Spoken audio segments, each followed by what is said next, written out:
Schlemiel, Schlemazel. It's me, your favorite bundle of joy, Adam Pecora here, and welcome to another Requiem for a Tuesday. We got a good one planned for you. It's been a busy week, a whole lot going on. Also, Haas and Pfeffer Corporated. I can't even say it, but also good podcast title if it isn't one. Just throwing that out there. Rest in peace to Squiggy. I'm sorry I didn't write down your real name. That's probably not good. Also a cast member of Oswald, so big shout out there. Gotta love Oswald. Gotta love Squiggy. And the whole clan over there.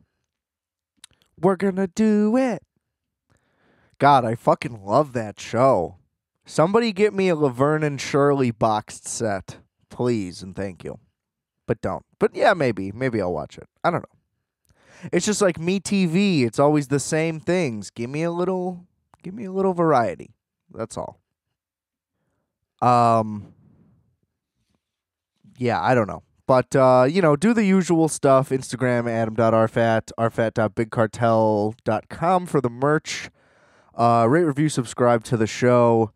We got a YouTube channel. I got a music video up on there. I got music. You can find it all in the description, wherever you may be listening. And check out Microwave Minutes, the other show on the RFAT Audio Network. A lot of good, tasty dishes on there. Or maybe not. You got to tune in to find out. That's the beauty of it. So go. We got a lot of stuff. I got a lot of stuff. There's a whole lot of stuff in various formats and mediums for all to enjoy. So, Merry fucking Christmas or whatever. Okay, so big news out of the gate, right? So, HBO Max is insane. And, I'm a little afraid it's like our movie theater's going to be over. Right? Like, shouldn't we all be a little concerned? I get it. There's a lot going on, but I mean, they're doing some sneaky deals. So while, HBO Max is now clearly the number one streaming service, I mean, like, all of their movies are going to be coming out on there. Warner Brothers. I don't know what that means, but, it's a lot of movies. Dune and shit. Dune? The big Dune do-over? Big event. And, whatever else, some DC bullshit. Just a lot of DC bullshit, I think. But, there's some things in there. There's things that people would pay to see, though, is all I'm saying. What was in theaters anyway? Just that. Just a lot of DC and Marvel bullshit. Now it's coming right to your door. Now, here's the thing. I get it. It's like, what are you going to do? Shelve all these movies? Then your movies aren't going to make any money anyway. Because you got a new movie coming out every 2 fucking weeks. Because at this point, I feel like everybody's back in production and whatnot. But, like, come on. It's just like, I'm not a big chain guy anyway. I'm not really trying to go to AMC and spend like $11 too much for no reason for a movie that's not good. But, it's just like we're waiting. We're waiting a long time. It doesn't seem like anybody's really getting ready to reopen the movies, And I guess rightfully so. But I don't know. What are all the buildings going to become? What are we going to do with all of them? There's a lot to be concerned about. But also a lot to be stoked about because maybe now everybody will start watching better stuff. Because it's like, let's get on HBO, watch some original shows.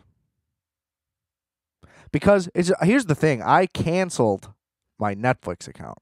Because for this episode, basically, I just wanted to watch Mank. So I had to wait for Mank to come out, and then I was like, ooh, new Cobra Kai in January? I'll figure out a way to watch it. Don't worry. But it's like, I can't keep this service. It's terrible. There's nothing you want to watch ever on there. It's just like, what can I settle for? Well, there's like nothing appealing. And then all the stuff that's like good on there I've already seen and possibly own. So it's like, what am I doing here? You know? And it's like, I tried to watch other Fincher movies. They like don't have it. They have The Social Network. You know, we're gonna get into that. You better believe it. But it's like, I don't know what the fuss is about. The original stuff is all just like mediocre. It's just like, you think it's good because it's the best thing on there. It doesn't make it good. You know? I don't know. Not a Netflix fan. You know, just doesn't really have my cup of tea on there.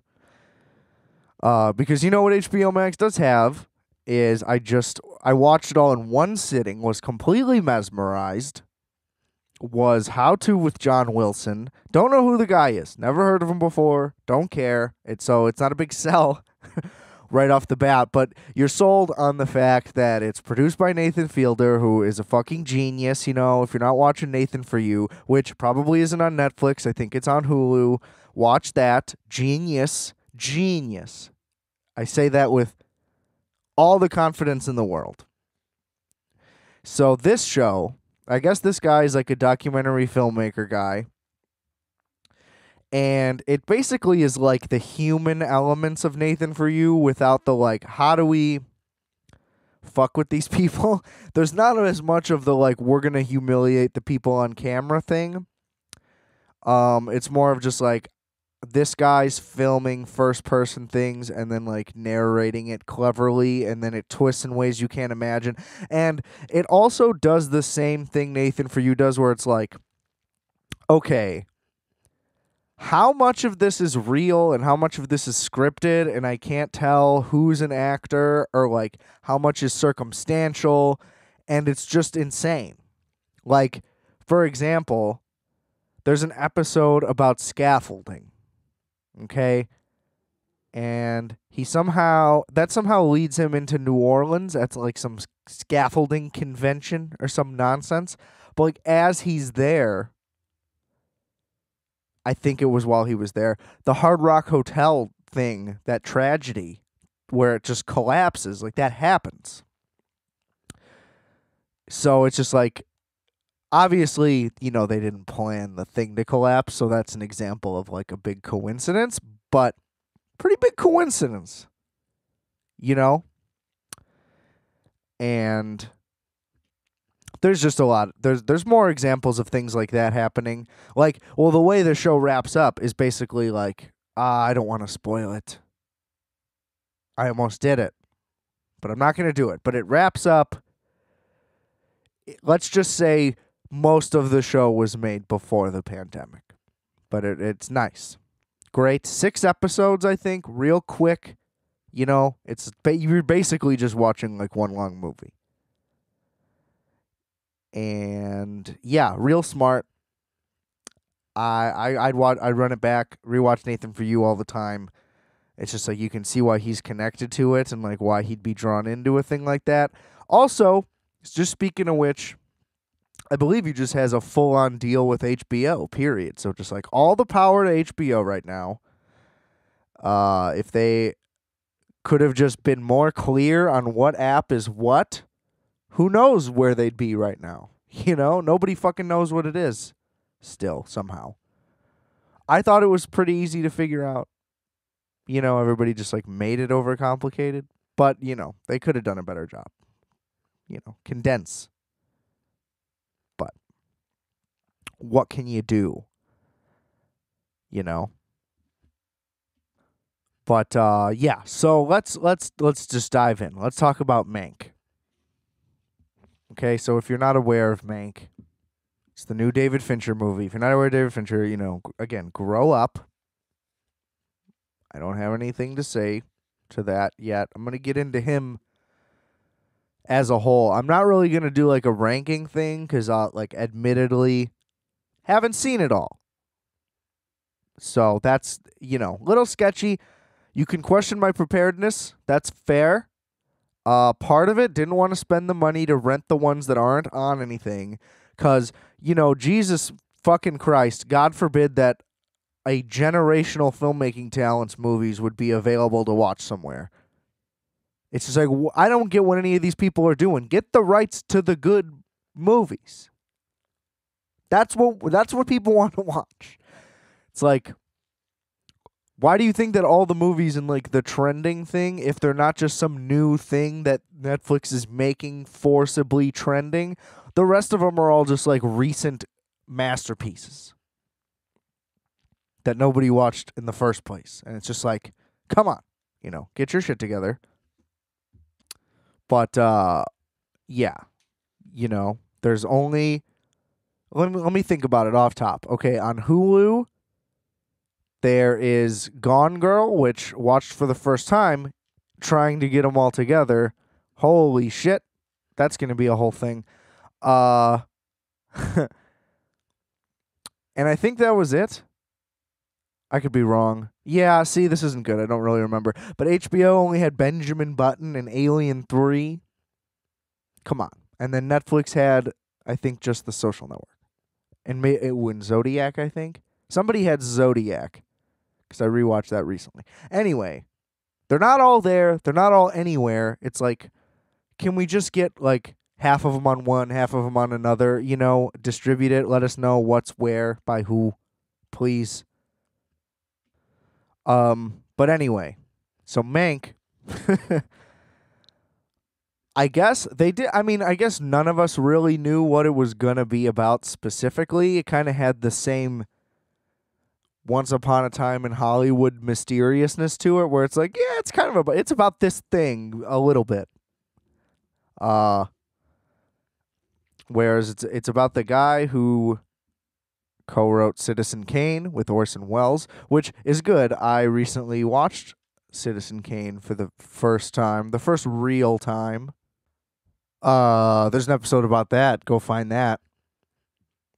Because it was good. It was good. Anyway, so it's about the guy who co-wrote it, and they make it seem like it's going to be about, like you're led to believe that it's just about him writing it. And like, maybe you'll get some Orson Welles in there, and there's a little bit. But it doesn't matter to the plot at all. So it does kind of match up with Once Upon a Time in Hollywood if I'm going to run with that narrative I just made up. Whereas it's definitely not just about the one thing you think it's about. It's almost not about that. And it's shot like Citizen Kane, basically. It's made to look like it's a movie from the time, 19, what? Jesus, 40, 41, And, like, that's probably the best part of the whole movie. It's just that very stylistically, all the choices that are made are very cool. Like, there's vintage fade outs and like cigarette burns in the corner, but it's still like very distinct and like Finchery, whereas like, you know what I mean? Like nobody ever could have pulled off any of the shots that he pulls off in the past. He's just too good. I mean, the master of lighting, which I'll get into in other movies, but in this movie as well, like, because the black and white is used expertly and all the staging and everything. Like, on a technical level, it's unreal. What's his name? Reznor and Atticus Ross did the score. They use like all period approved instruments, and it literally sounds like a soundtrack from back then. Like, those guys are like the best to do it, probably, maybe ever, like on track, because it's just crazy how good they are at scoring things. Like, real talk, I think the film work is it's definitely outpacing Nine Inch Nails. I'm not a big Nine Inch Nails guy. Like, they're good. I don't get like the worship where they're like, dropping #1 records and stuff. The late 90s were dark for a lot of people. Nu metal was blowing up. I don't really understand how all these things were commercially viable. But having said that, I do dig some nails, bro. Especially the Twin Peaks performance. You know, if we want to get on that level. But here's the thing. Gary Oldman, I still don't know what he looks like in real life. I assume it's similar to The Dark Knight Gary Oldman. But anytime he's in anything, I don't recognize him. He's real good at doing that. Now it's like he's technically just kind of doing what Eddie Murphy gets shit on for, so that doesn't really make sense. It's like, oh, just because this movie's a drama, it's not stupid. You know, it's like chill with the costumes and the fat suits, but he was great. I would assume, that like me, you don't know who this guy is, and it makes you really like the guy, so that's good. I feel like it's just like showing this dude love and, doing Fincher stuff.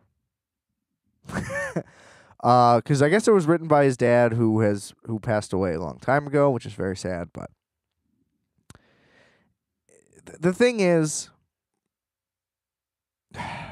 the reason why I'm not like saying that this is like amazing and like saying everybody should go see it is just like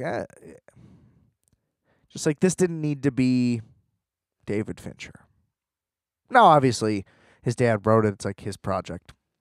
100%. They do a lot of cool things where like the structure kind of parallels Citizen Kane's structure and some of the shots kind of do the same thing. And it's really smart. Just everything about it. Like the script is nuts. Just thinking about like how everything fits together and its comparison with Citizen Kane, like trying to do some of the same things, some of the same shots. But yeah, and like it has a political commentary and all this stuff. Does a lot. And a lot of very clever lines. And, Amanda Seyfried. I don't even know how to fucking pronounce her name. I never learned. Who would have thought that after, everybody thought she peaked in Mean Girls. 100%. I thought everybody in Mean Girls peaked in Mean Girls. I'm sorry, Rachel McAdams. You just didn't live up to the hype. Still good. It's just how it is. It's a cutthroat business.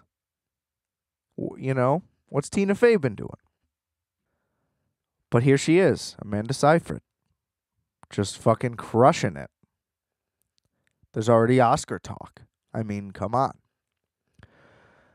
But anyway, what I was getting at, it's not like a blow the doors off you movie.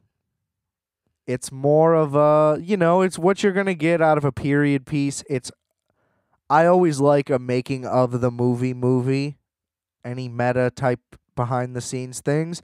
I'm not as big on, things being set in the past, like just because they do cool things with it here. I don't know if that means that I like it. You know what I mean? Like, I'd probably still rather watch a contemporary or future set thing. That's just me. But like the inner workings of the business and all that stuff, I really like. But at the same time, it's a little hard to follow if you don't like love old Hollywood. Because I feel like some of the characters definitely got lost on me in the references and whatnot. But that's like a guaranteed product of what this is. It's made for certain people. And that's another thing it does have in common with Once Upon a Time in Hollywood. Like, it's showing Hollywood in a different time. This is just an even older time, so it's like even harder to be like, yeah, I love, Charlie Chaplin. That's the easy one. I couldn't even think of anybody. You know what I mean? But there's a really good scene that's really funny where they're talking about like so the movie goes like back and forth in structure, not like Citizen Kane where it's like trying to encompass his whole life necessarily, but kind of like what led to him writing Citizen Kane and the reason why Citizen Kane is such a like anti-media thing. It's basically like he just gets shit on a whole bunch for like a decade. And so in one of the flashbacks, it's like the late 30s or something. and they're like talking about like Hitler rising up to power, and everybody's like, yeah, whatever, he ain't shit. You know what I mean? And it's kind of it's funny because you know that there were people who weren't that worried about it, and it definitely got out of hand. Well, some say it got out of hand, you know. I'm just kidding. The Holocaust happened. Just to clarify, because apparently you have to do that. But yeah, it's just like, Jesus. People can really be perceptive, can't they? But okay, let me pull up the list. Let me just run through it. Okay, so Alien 3, real talk, fell asleep, didn't make it through much. You know. Looked pretty good for the time. But, I mean, it's well documented that he hated it and the studio, like, fucked him over and it's not how he wanted it. The classic Dune scenario. So, he hates it, disowns it. So, it's like, even if you like it, it's, like, technically not a Fincher movie in that regard. 7, I mean, obviously amazing. Fucking love that movie. Have a sick special edition that like comes in a composition notebook style thing, and it's got a whole bunch of shit. Fucking love 7. One of the best movies ever. Fincher's another guy you can throw in with PTA and Tarantino, where it's like, oh, like a few of his movies are some of my favorite movies, period. It's like he's another one of the guys you throw on that list. Now, The Game, haven't seen it, not really that interested, not a big Michael Douglas fan. It's just like, I feel like he's always the same guy. Like, Michael Douglas is just Michael Douglas. You know? I'm not really into it. Fight Club, love it. I know that there's a whole backlash because it's like a dude movie, but it's like, I'm a dude, so I don't really care. You know, you can go watch A Walk to Remember, and that's fine. Fight Club's the shit. It's really smart, and I mean, come on. If you're gonna try to tell me that Fight Club didn't blow your mind the first time you watched it, you're lying because you were 12, just like I was. Like, you weren't gonna figure it out, and I don't think you would figure it out anyway. Anyway, we don't need to do that. Love Fight Club. If we were ranking that, that's probably number 2 for me. Maybe number 3. I don't know. A lot of good movies on here. You know what I mean? Anyway, Panic Room. Still haven't seen it. That's the one where I was like trying to find it. Couldn't find it anywhere. It's bullshit. I want to see Panic Room. I remember the trailer scaring the shit out of me. I was like 7, you know, whatever. Anyway, Zodiac. I mean, come on. Zodiac is like perfect. Which I'm going to say about another movie coming up, obviously. You know, it's long. It does drag a little. Probably could have been cut down. But in the theater, I would not have thought that. So that's kind of a I watched it too late thing. Benjamin Button sucked. Basically, Fincher needs to do psychological. It needs to be a thriller. It needs to have tension. That's just what I think. That's why I'm a little down on Mank, probably. He's just a master. And again, best lighting on Earth. I don't understand how he does it. It looks like he's using the indoor lighting of whatever setting of the place it is. Like, I don't know how you're able to capture that on camera and, like, do that, but it's unreal. And everybody should strive for his lighting abilities, as well as just editing, general pacing, and just, like, everything he does. You know, he's the best. One of, obviously. Not the, you know, let's chill. I got excited just thinking about it. And I mean, you know, he's famous for being a perfectionist and doing like hundreds of takes, like spending weeks on shots. And it's like, he's one of the guys where it's like amazing he gets anything made because of all the, you know, just things we know about him. Anyway, Benjamin Button, yeah, I didn't like it. Not a fan of Benjamin Button. It was really boring, overlong, too sentimental, too sappy, didn't care. And especially, I'm super mad at like the logistics of it because he's born a baby-sized. Obviously, you can't be born full-sized, right? That's you're probably saying, gee, Adam, what other size is he going to be born, right? Of course. But he's old, right? So he looks like an elderly baby. And then he grows like a full human does, but gets younger as it happens. But then he shrinks back down and becomes an embryo. It's like, I'm sorry, I thought that he aged backwards and that wasn't like a fucking mythical alien that shapeshifts back into form. It's just like, just let him. I get it. It's like, how do you make a giant baby?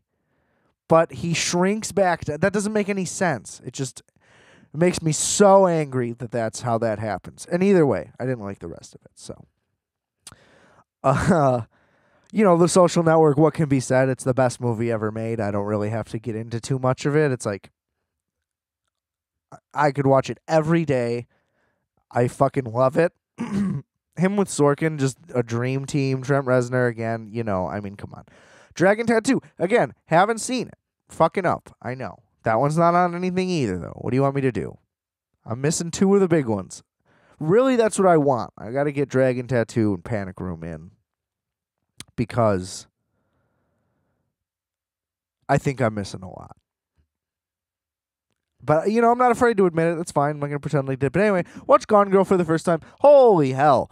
How did nobody tell me? How did I go 6 years? Nobody was like, yo, this is definitely what you want to see. Because it is. It's 100% what I want to see. So I'm a little upset that nobody was like, bro, you got to watch this. Like, was everybody just like, I don't know, like, are y'all just all aware of this? Like, how good this is? And we're just going to pretend like we don't talk about it? I don't understand. So, first of all, Ben Affleck, perfect choice. He's like, it's like, oh, did this guy kill his wife? I don't know. He's kind of a douchebag. I kind of like him. It's like, that's Ben Affleck. I love this guy, but he's kind of a prick. But it's like, that's my guy. Perfect. And they do a great job of making the whole thing kind of ambiguous still, and like, it's crazy. There's just so many elements going on. And the thing is, I didn't know. So I knew very little. I knew that the wife was missing. This is spoiler alert because, if you're like me and still haven't seen it, stop, because it will ruin the movie, the things that I'm about to say. Like, it changes how much you'll like it. So you got to skip. Anyway, I'm going to do it. That was a long enough warning. I knew that she fucking, like, it was her and it was a plan and that she was still alive. I knew that.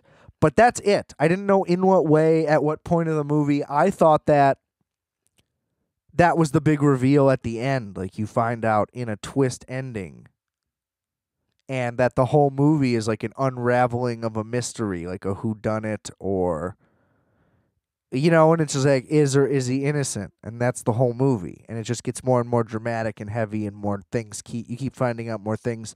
And, they do a great job of making you think that that's how it's going to be. And then, bam, the whole thing just cuts, and then it goes crazy from there. And her plan is pretty amazing. Until the getaway. They never planned the getaway. And then Little Princess couldn't do it. And everything that happens after there is insane. And there's like a bunch of satire in it. And it's just like, I want to watch it again and again and again.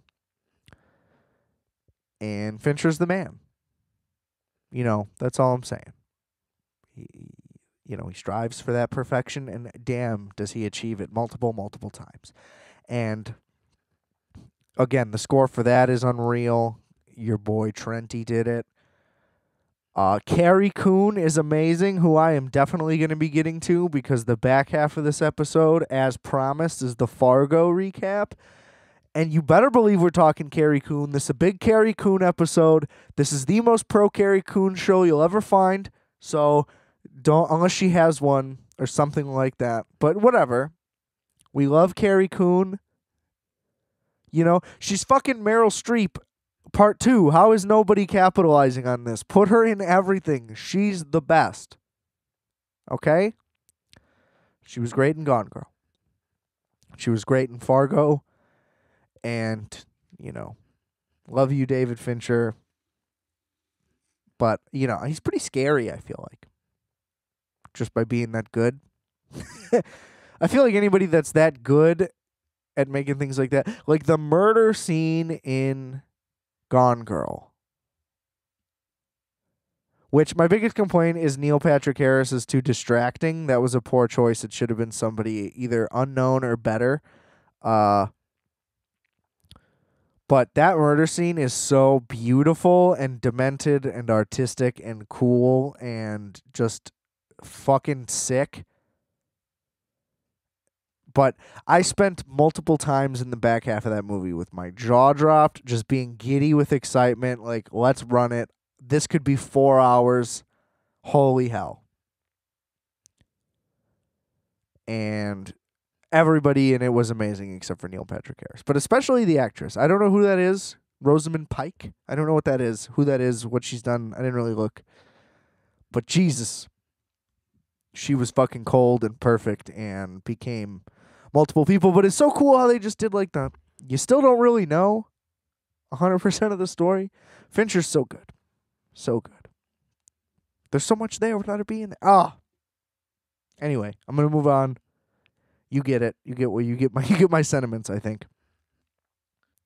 So let's talk Fargo. We're going to talk full universe here because that's effectively what it is.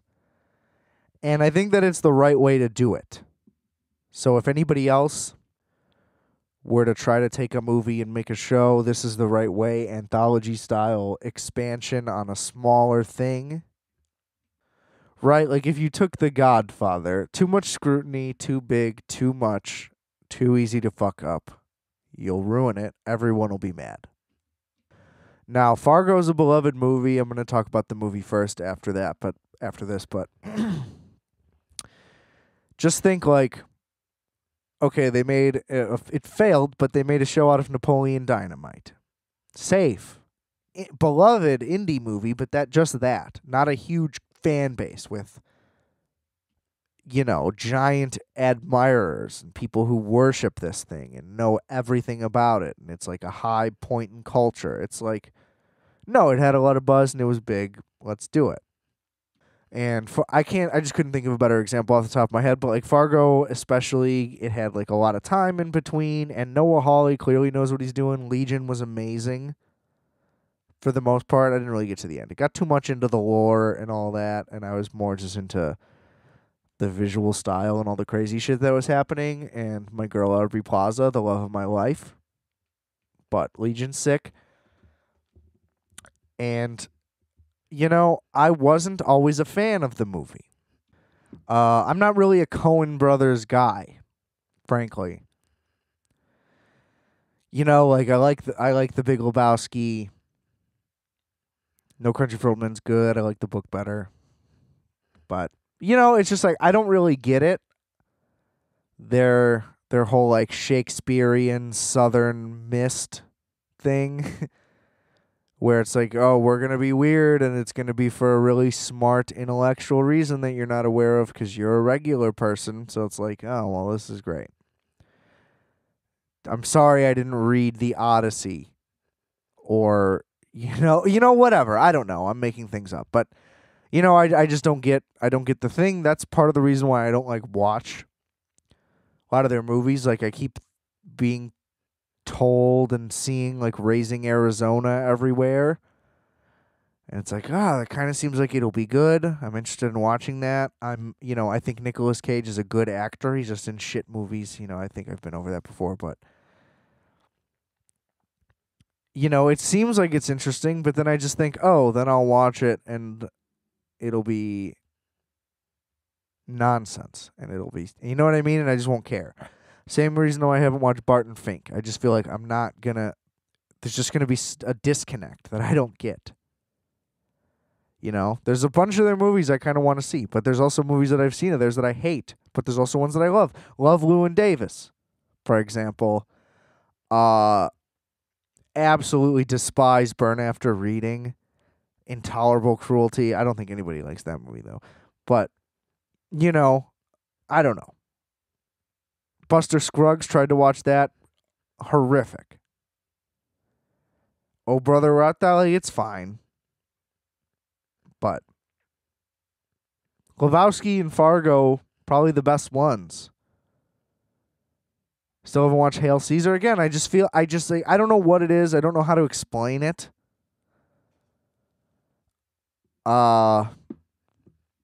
Yeah, some of their stuff just so doesn't click with me that it's like I must be stupid or like not understand what I'm watching, because there are times where it's like, this is some of the worst dog shit I've ever seen. Some moments of their thing, I can't tell you when or why or how, but it's happened. Okay? I saw Fargo probably too young originally, and it just all went way over my head. And I was like, that was just bad, because that's how black comedies go with children. That's just what I've learned. Every black comedy I watched when I was a kid I thought was dog shit. You watch it again, there's a lot you miss, obviously. But I still don't get the, like, this is a masterpiece, holy shit thing. So there's something still missing there, but I mean, like, it's fine, is my thing. Now, you may be wondering, do you need to watch it to watch the show? The answer is no, so fuck it, who cares? Because that's really what I'm here to talk about, is the show. So the show does a great job of a couple things. First and foremost, it stays true, well, at least the first 3 seasons, especially the first 2 seasons, do a great job. Well, even that's arguable. Anyway, it does a great job of being original, but it does a great job of sticking to what made Fargo what it was, and like makes this show worthy of its name. You know, because it also would be dumb if it was like completely dissimilar. But it does a great job too, like following the same kind of structure. Even it basically goes like, somebody does a dumb crime, and then they panic, and more crime ensues rapidly, and the police can't keep up. That's the gist of Fargo. It's in the burbs, in the Midwest, usually in the winter. Like, that's the additional part. And it's like, oh, people in the Midwest can be criminals too. You know what I mean? Like, there's organized crime even in North Dakota, which there probably isn't. Not on the scale that it is in the show anyway. But yeah, that's the interesting part. And then the other good thing, or the other thing it does a good job of, is interweaving and interconnecting all of the stories. So the thing that I don't like about, so it's an anthology series technically. A thing that I don't like about anthology series is, why is it a series then? You know what I mean? There's just like no reason to do that. I just don't understand it. Like, why does True Detective have to be called True Detective in season 2? Like, because each season's about detectives. Clever, I get that, but you know what I mean? It's a different show every time, so that doesn't make sense to me. Whereas in this, basically all that they've made is an interconnected and expanded universe. And I think that that's amazing, especially given that it's all set around Midwestern crime. So it's like untouched, uncharted territory. So huge wins across the board. And basically, the first season, at least,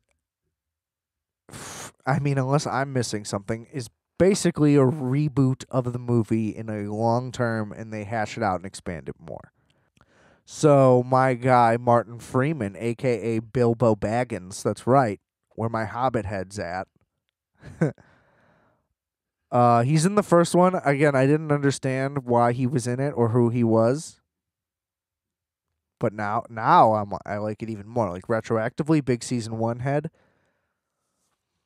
But it's similar. Like, Lady Cop, I think she was pregnant. Or at least becomes pregnant along the way. I don't remember. Martin Freeman's guy, I think he kills his wife. Like, I think it's like all identical stuff. And then Billy Bob Thornton. I mean, come on. If you're not a Billy Bob guy, then we're definitely not on the same page. Love me some Billy Bob. uh he's like a ruthless killer who's like involved with the cleanup and all that stuff. And it all just spirals out of control more and more and more and more. And it's awesome. The thing that's a little hard about all of it is that basically each season is set up in the structure of a movie. So like 3 episodes is all just like build, backstory, more. There's even more. Hold up. We got even more characters. And then the plot really starts to get momentum, like 4 or 5, and then like 6, 7, 8 is like crazy, you know? And then like 9, 10 is like, we're wrapping this up, but it's going to be a ride. So, you know, I feel like every season's a little slow. That's the one thing, just slow to get started, but then before you know it, it's like, oh, I'll watch 4 episodes in a row. Gotta know what goes on. But yeah, and then the nice thing is that it just allows you to just have more moments of just good dialogue, people doing things, and you're able to set up the other seasons casually. Like it's hard to tell how much is predetermined because I want to say not all of it. But like season 2 is set in like the 70s or something. Yeah, that sounds right. With fucking Kirsten Dunst and Jesse Plemons, sick, and little Kieran Culkin in there. But it's the father, who's a very small character in season 1. It's the father of the female police officer, and it's just about him, all with different, you know, a completely different cast because it's set in the past. And it's just like, then a whole thing happens there, right? Which sets up enough little bit of backstory because the Kansas City Mafia is trying to fight the Fargo Mafia. That season 4 is set as the lead into that, and it's about the Kansas City Mafia, which I'm going to get to season 4 in a second. Okay. Now, season 1 and 2, basically the exact same formula, like I said. Little slow. There's an accidental or like, you know what I mean, like spur of the moment crime, a heated exchange, whatever happens, that then like gets covered up or just gets expanded upon and blows up in people's faces. They try to get away with stuff. And you realize that criminals know what they're doing a lot of the time. So yeah, same thing. But then season 3 it deviates from that a little slightly. Season 3 is like loosely connected via like one of the henchmen in season 1 showing up. So season 1 also has the parallel of like the 2 guys trying to like fake the money thing. You know. That's very descriptive, but you know what I mean. They're trying to like blackmail their way into more money, and I think that those guys are hitmen in the movie or in the show, and then they're doing that in the movie. But those characters get represented. One of those guys comes back, and that's like the loose connection that it has. But what's great is they get Ewan McGregor in dual roles. One of the roles is he basically just looks like Tim Watley from Seinfeld and gets fucked over by a corporation guy. And then the other one is he plays a shitty Mike Myers character where he just like, oh, look, Ewan McGregor's ugly. Let's praise him because he put makeup on to make him look ugly. Anyway, there is also a very, very sultry Mary Elizabeth Winstead, who is excellent. And, of course, the great Carrie Coon, who has a weird, like, little side California plot that doesn't go anywhere. That's a little weird. There's also a weird sci-fi plot in season 2 that I didn't mention that's like a subplot thing, but, like, ends up mattering a lot. It's weird. They kind of try to sprinkle little weird things into these. But, yeah. Season 3 then is the best season throughout because so much is going on, whereas like the brother's trying to rob the brother, but then the one brother's getting fucked over because of this, but then the other brother is covering up a crime, which then brings Carrie Coon in because she's involved in that, and there's a whole lot of convoluted stuff, multi-layered, really, really good. But then at the end, they just wrap it up real quick, throw it out. Up, there's the ending. I hate that. So it's a weird thing where it's like this is the best season, but the worst ending. Even though season 4 has like an equally bad ending, where they're just like, "Oh shit, we got to wrap this up." Hate that. But season 3 of Fargo is like unbelievable television up to that point. And then season 4 is weird, completely weird, because it doesn't center around any weird crime. And it's really just about 2 mafia wars happening, whereas before the mafia wars either happened in the background or didn't happen at all. Well, they did happen every time, but they happened in the background, is my point. And the police were more central characters, whereas in this one, the cop was just a fucking shithead. Like, he was crooked and was weird, and it's just the guy who was the weird guy in Boardwalk Empire, so it's like, you're just playing weird guys. We get it. And they also very clearly filmed it in Chicago and set it in Kansas City, and I had just been to Kansas City, so I know what it looks like, but I also know what Chicago looks like better than any other place, because it's the only place I've ever been. So it's like, there's a scene set at Union Station, and it is the most blatantly Chicago Union Station you could ever see, because it's like, Jesus Christ. And I don't know how obvious that is to like everybody. I don't think that that's like a crazy commonplace, but it's like, if you've been there, it's unmistakable. And it's just, to me, it's like, I get it. You would film here because it's cheaper, but you shouldn't film something set in a smaller city in a bigger city. That is just the most backwards thinking I could ever think of. It's like, oh, well, we're going to set it in Chicago. Let's go film it in New York. Like, what? Don't you think people might notice? It's like, you can get away with it when it's like, oh, we're going to set it in Chicago. We'll film it in Vancouver. We'll just show some generic buildings. You don't show, like, the Grand Hall of Union Station. It's like a national landmark. I don't know. I don't know how obvious that is to everybody, but it drove me insane. Especially in a lot of the exteriors, it's like some of those apartment buildings. It's like, that is so clearly here. I don't know. And it's just like, Kansas City is such a distinct and cool place. I really, really like it there. I was hoping to see a bunch of it. Would have been fun. But Chris Rock was in it, so that was dope. I like that he is starting to do his acting thing. I like that all of these comedians are starting to get into their other phases. They're starting to do their Bill Murray. I'm glad Bill Murray took the leap so everybody else could take the walk, you know? That's not the phrase, but I couldn't think of it, and I was starting to do it, and so I just did it like that. Sorry. Anyway, I don't want to give away too much about season 4 because, you know, it like just finished. But I don't know. It got a lot of shit for being like too on the nose about its politics, but at the same time, like, to its credit, it was in production pre-pandemic. So like, it was going to be about racial stuff. By the way, season 4 is about racial stuff, kind of. Like, a lot of it is. But anyway, that was all going to be a part of the thing. They were like filming.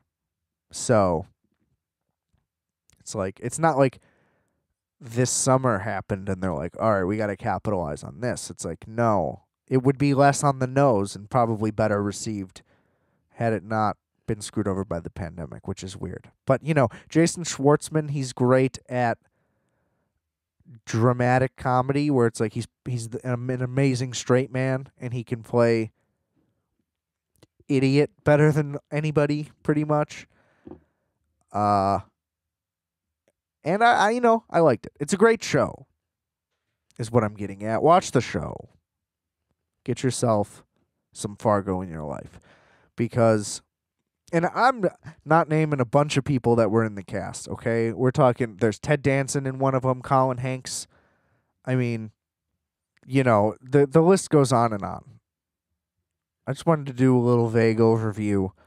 I don't know why, because that's what's going on. I'm doing collections lately. But it's also current. Like, it just caught up. Listen, you're not going to see, like, a better crime show consistently where every season you're going to see some clever, well-written, well-shot. Like, it's all very artfully done. It's all very cinematic, very high production value. Everything about it is pretty sick. And there's little television show stuff in there that'll make you a little mad because you're used to it being at the movie quality. But then it's like, oh, that was a TV show move. That'll sneak in there a little bit. It'll be like almost perfect and then just throw you off. But that's what you get when it's not on HBO. It's on FX. And as far as that goes, ballpark, 10 out of 10. Knocked it out of the ballpark. That's what I meant. But you know what I mean? For like a regular cable, not premium cable show, you're not going to do any better. It's all on Hulu now because everything is owned by everybody, by Disney. I'm owned by Disney. This show is owned by Disney. I wish. Then I'd have some cash. What up, Disney? Hit me up.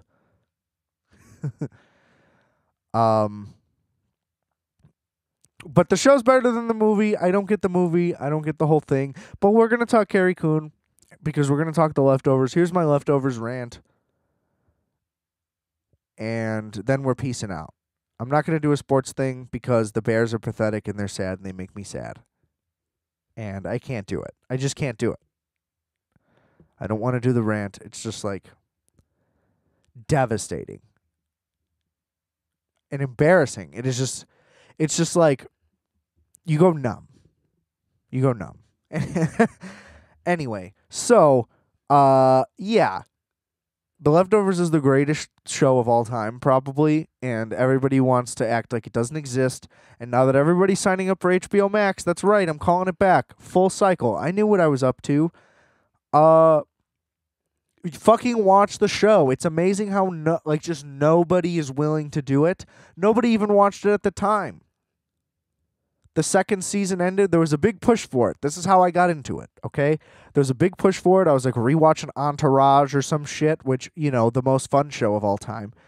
And I just kept seeing an ad for season 2, and it was a really compelling, really well-made ad, got me interested in the show. And so I just said, fuck it. I watched season 1, couldn't believe it. Okay? Could not believe it. Then immediately caught myself up. Season 2 was in progress, or maybe had not even started yet. But I was watching season 2 as it was happening, and like in absolute awe week to week. Like, I can only compare it to the last season of Breaking Bad, was basically like the last 6 weeks of season 2. And then season 3. So the show was so good that even though nobody watched it, it was getting beat by like Seinfeld reruns and shit. And like even lesser shows than that were some of the examples. It was getting beat by like something being reran on like TNT. You know what I mean? Like crazy bad ratings. HBO's like, you know what? We'll give you one more season. Wrap it up. They're like, this show's so good, you have to finish it. And when I say that the last season of that show is the most breathtaking thing, like, I cannot stress it enough. That was like, how did they somehow make this even better? The third season of The Leftovers is like the greatest television ever made. Now, Damon Lindelof, it's like, is he good? Is he not? I don't know, because everybody hates Lost. I think I would hate Lost. I'm not interested. But this, like, come on. First of all, Margaret Qualley, I love you, you know. Hit me up. You're an angel. And Justin Theroux, I mean, you thought Mulholland Drive was great? Which I guess I don't.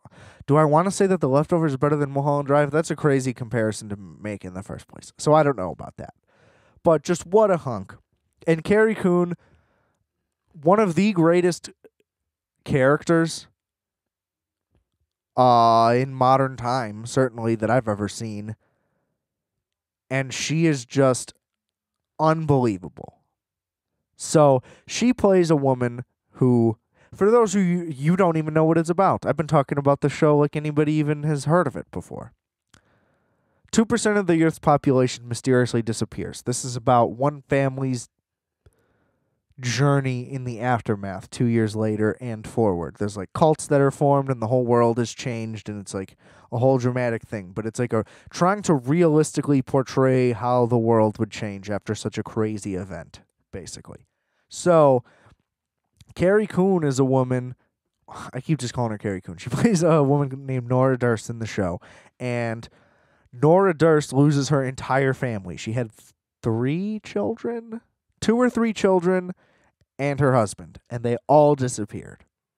So she is like not a national phenomenon, but certainly a local. She's well known, and basically new branches of the government had to get created for like insurance and stuff like that for people that just vanished. Like it had to become a whole new thing. So she works for them, conducting audits, and like people know her. So she's like famous it's called The Departures, like the Great Departure when everybody disappeared. So she's like well known in the departure community. Anyway, she is obviously very fucked up because of all this. And Justin Theroux's character is the local chief of police. And they form a bond on how fucked up they are. And throughout the show, it slowly reveals more things about, the characters, what they've been through, their past, what happened before the thing, who they were like. Just a lot of insight on like people's greed, a lot of comments on like religion. It's got everything you could ever want. And it goes in directions you would never expect. And let me just say, Carrie Coon, you deserve so much praise and so many more things. She is unbelievable in Fargo. She is unbelievable in The Leftovers. Please go watch The fucking Leftovers. It's just like, no matter how many people I try to tell, I just want to talk to somebody about it. You know what I mean? It's like, is the show being unsuccessful and nobody watching it a metaphor for the show itself? Like, am I a sudden departure? Did I watch the show and suddenly fucking transport into a parallel universe where nobody else has seen it, and now I'm trapped being the only one who was able to experience such an amazing work of art? Maybe. God damn it. Whew. Getting sweaty. That was a lot. You really felt what I was feeling there, didn't you? Go watch the show. Everybody watch it. Fuck. Anyway, I love you, Carrie Coon. I love you, Justin Theroux. I love you, everybody involved with The Leftovers. I appreciate you when nobody does, and I'll stand by. Okay? Get your HBO Max subscription. You're going to need it. In the meantime, while you're waiting for your Wonder Woman and your Snyder Cut bullshit, start watching the show. It's like it's 3 seasons. It's like fucking 30 episodes. You know what I mean? You got time. You're not doing anything. Quit making excuses. It's just like, don't you want to watch good things? Think about that. Just ask yourself that question. If the answer is no, then I don't know what to tell you, and I'm sorry that you feel that way. But, it is what it is. I feel like I've been saying that a lot more on the show lately, and I feel like I got to stop for infringement purposes. Yeah. So, yeah. That was the whole thing. I don't even know what just happened. I somehow went Fincher to Fargo, and it worked out. I don't know. Just a lot of good stuff going on. This has been like a month nonstop of just all quality things. I think I'm going to have to watch a bunch of bad shit, because it's too much of me just being like, this is awesome. I got to start hating on shit. That's what people want. They want to listen to me just rip things apart. I'll figure out something I can gut. Maybe we'll do like a I don't know. Some kind of bad movie deep dive. Maybe we'll do,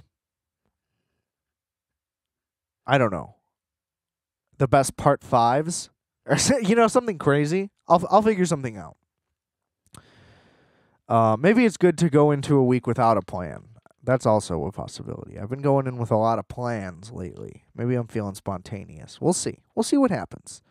You can count on the Bears being shitty and stupid and ruining everything. I hope they fire everybody. Sign Allen Robinson, get some alignment. I stand by that. I'm going to stand by that. And I'm going to get out of here. Because, again, I keep bringing up the Bears at the end of these episodes. It keeps being really depressing, and now I'm sad, so I'm going to go cry. Before I do that, just remember, I are fat, you are fat, and we are fat. Calculator.